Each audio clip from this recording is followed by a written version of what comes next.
अस्सलाम वालेकुम young doctors, कैसे हैं आप? उम्मीद करता हूँ खैरियत से होंगे। मैं हूँ डॉक्टर जूस। सबसे पहले तो आपको यौम आज़ादी मुबारक हो। माशाल्लाह हम 75th इंडिपेंडेंस डे जो है वो मना रहे हैं। और इस मौके पे मैं आपको कुछ मैसेज कन्वे करना चाहूँगा। इन मैसेज पे आप थोड़ा गौर कीजिएगा तो इंशाल्लाह हमें फ़ायदा होगा इसका। अफसोस की बात यह है कि हमने बाजे बजाने को और चुल्ली पटाखे चलाने को, वन व्हीलिंग को समझ लिया कि ये आज़ादी है और इसी तरह आज़ादी मनाई जाती है। इस छोटे विजन से बाहर निकल कर सोचें, और भी गम हैं जिनके बारे में हमें सोचना चाहिए। यहाँ सबसे पहला मैसेज तो मैं ये देना चाहूँगा कि हमें आज़ादी की कदर करनी चाहिए। जिस चीज़ की कदर करते हैं, अल्लाह ताला का असूल है कि उस चीज़ को बढ़ा देते हैं, और जिस चीज़ की कदर ना हो वो चीज़ अल्लाह ताला जो है वो वापस ले लेते हैं। तो सबसे पहले तो हमें आज़ादी की कदर करना ज़रूरी है। हमें आज़ादी जो है वो एक प्लेट में रख के मिल गई है, और हम भूल गए हैं कि ये किस तरह से हासिल हुई थी। कितने लोगों ने इसके लिए जान गंवाई थी, कितने माँओं बहनों ने इसके लिए इज़्ज़त गंवाई थी, और कितनों ने इसके लिए बच्चे गंवाए थे। ये सारी चीज़ें हम भूल गए हैं, और हमने बस आज़ादी की फ़िज़ा में ही आँख खोली है। तो हमें लगता है कि शायद आज़ादी जो है वो ईज़िली मिल जाती है। ये बिल्कुल भी आसानी से नहीं मिलती। और अगर अल्लाह ने हमें ये अता कर दी है तो यकीन करें, दुनिया में ऐसे बहुत से लोग और ऐसी बहुत सी कौमें हैं जो इसको ढाने की साजिश करते रहते हैं हमेशा, और सर जोड़ के इसमें लगे हुए हैं। उसके बाद मैं ऐसे ये कहूँगा कि अहद करें कि हम मुल्क के लिए भी काम करेंगे।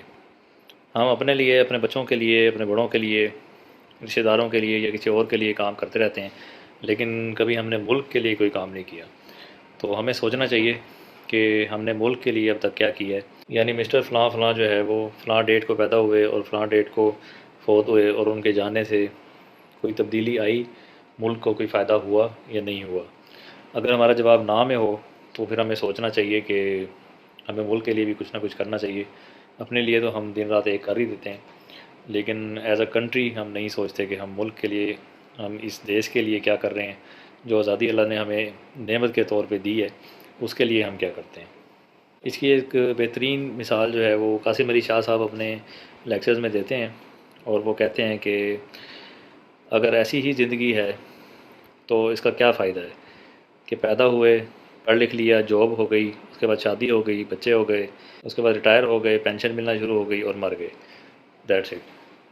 अगर इसी ढाब पे ज़िंदगी गुजर रही है तो फिर हमें सोचना चाहिए कि ज़िंदगी के साथ हमने क्या किया है।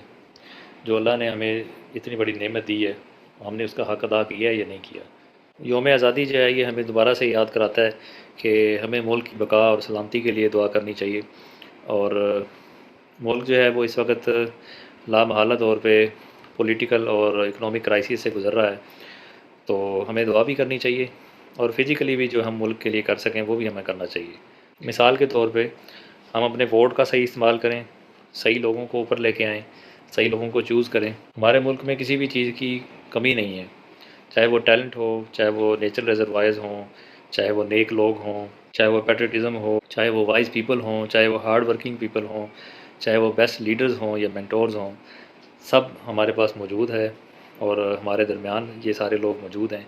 सिर्फ मसला ये है कि हम इन लोगों को इम्पोर्टेंस नहीं देते। इन तमाम लोगों को जितनी इम्पोर्टेंस मिलनी चाहिए वो हम इनको नहीं देते। इस वजह से हमारे ऊपर जो लोग राज करते हैं वो सारे इनके अपोज़िट हैं, यानी उनकी जो क्वालिटीज़ हैं वो इन सारी क्वालिटीज़ के अपोज़िट हैं, और लगता यूँ है कि वो सज़ा के तौर पे अल्लाह ताला ने हमारे ऊपर मुसल्लत किए हैं। क्योंकि ये भी अल्लाह का असूल है कि लोग जिस तरह के होंगे उसी तरह के उनके हुक्मरान जो है वो उनके ऊपर तैनात कर दिए जाएंगे।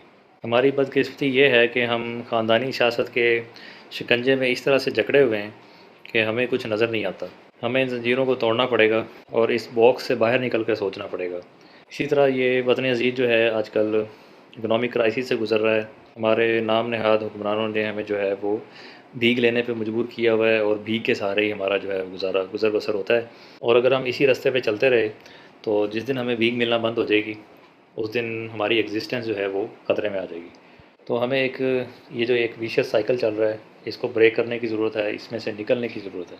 हमारा जो नाम नहाद दुश्मन है वो दिन रात इसी ताक में बैठा हुआ है कि उसे कोई मौका मिले और वो हमारे ऊपर चढ़ दौड़े। जो बाकी क्राइसिस हैं वो भी आपके सामने हैं। मुल्क के बहुत सारे हिस्से जो हैं वो سیلاب کی وجہ سے متاثر ہیں، لوگوں کا بہت زیادہ جانی اور مالی نقصان ہو رہا ہے۔ تو ان ساری چیزوں میں جو ہے وہ اللہ تعالیٰ سے توبہ کرنے کی ضرورت ہے اور دعا کرنے کی ضرورت ہے کہ اللہ تعالیٰ ہمارے حال پہ رحم کرے اور ہمیں ان تمام آفات سے جو ہے وہ نجات دے۔ الحمدللہ اب ایسے گروپس اور ایسے لوگ جو ہیں وہ ایمرج ہو رہے ہیں ہمارے بیچ میں سے، جو یہ جذبہ رکھتے ہیں کہ ہم نے اس ملک کو جو ہے ان تمام کرائسس سے نکالنا ہے اور اپنے پاؤں پہ کھڑا کرنا ہے۔ اس کی جو بہترین ایگزامپلز ہمارے سامنے ہیں وہ آزاد چائے والا بھائی ہیں، ریحان اللہ والا بھائی ہیں، ذیشان عثمانی صاحب ہیں، جاوید چودھری صاحب ہیں، ڈاکٹر جاوید اقبال سرجن صاحب ہیں۔ یہ تمام وہ لوگ ہیں جو ملک کا اور امت کا درد رکھتے ہیں اپنے اندر، اور اگر آپ ان کی ویڈیوز دیکھیں تو آپ کو اندازہ ہوگا کہ یہ ملک کی بہتری کے لیے کتنا زیادہ سوچتے ہیں اور کتنے انتھوزیزم کے ساتھ جو ہے لوگوں کو گائیڈ کرتے ہیں، ان کو راستہ دکھاتے ہیں کہ آپ یوں کریں تو آپ کی جو حالت ہے وہ بدل سکتی ہے۔ تو اپنی اس ویڈیو کے ذریعے میں آپ لوگوں کو یہی میسیج دینا چاہوں گا کہ آپ ان لوگوں کو سپورٹ کریں، ان کی ایڈوائسز کو فالو کریں اور ان کے ساتھ کھڑے ہو جائیں تاکہ ان لوگوں کو تقویت ملے اور اللہ کے حکم سے یہ ہمیں ان تمام کرائسس سے نکالنے کا جو ہے وہ کوئی راستہ نکالیں۔ آخر میں آپ سب سے اجازت چاہوں گا، اللہ ہم سب کا حامی و ناصر ہو، اللہ ہمیں اس آزادی کی قدر کرنے کی توفیق عطا فرمائے، اللہ اس حلالی پرچم کو ہمیشہ قائم و دائم رکھے اور دشمن کے ناپاک ارادوں کو خاک میں ملا دے، آمین۔ میں ہوں ڈاکٹر جوس، اپنی دعاؤں میں مجھے یاد رکھیے گا۔